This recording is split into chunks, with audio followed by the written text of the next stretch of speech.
in those days it was something we all loved. We did it because we loved it. Every one of us. Whether it was in sculling or in pairs or in fours.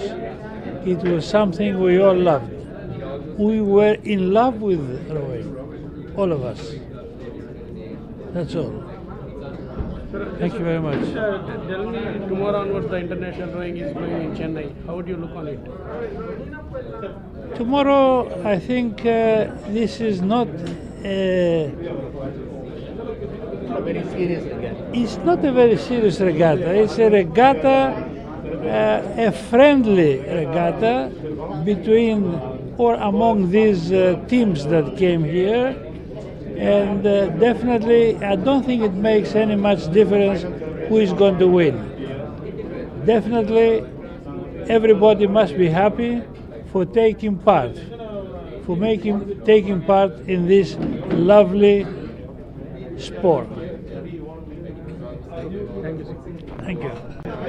Sir, just tell your name and tell My name is Dimitrios Sarandis from Greece.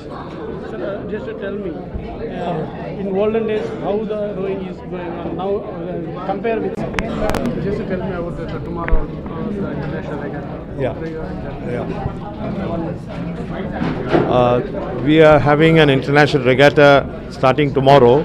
This is to commemorate our 105th year of existence and part of our celebrations.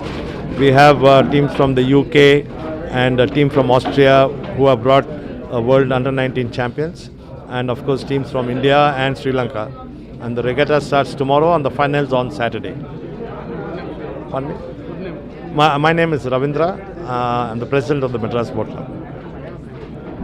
We thought we should commemorate by calling him monks. Now called British Rowing. So they form what is known as the, and we have Singapore, Malaysia and the Philippines forming part of the, like the Amateur Rowing Association of the East.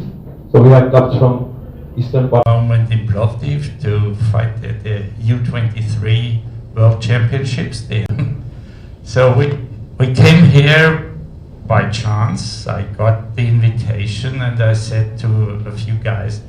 And some of his recollections of this club as he knew it in the 60s. Water and all, is it? Thames River's west than this now is much better. I think this gate is pointed out, nothing late. I think with media support, still we can do it. To continue. Thank you. Good afternoon, all of you. Nice to see you. He raised Judy. He's an international umpire and he will oversee. Good evening, ladies and gentlemen.